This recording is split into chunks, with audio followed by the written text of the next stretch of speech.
অৰুণোদয় 1 আৰু 2 জুনে হিতাধিকাৰী আছিল তেওঁলোকেও অৰুণোদয় 3ৰ বাবে নতুনকৈ আবেদন কৰিব লাগিব।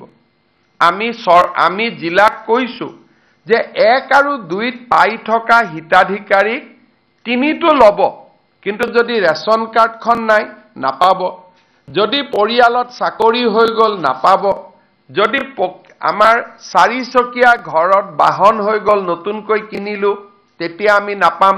এই বিষয়ে মই আপোনালোকক বুজাব খুজিছো যে অৰুণোদয় 3টো পাবৰ কাৰণে আমি কি কৰিব লাগিব।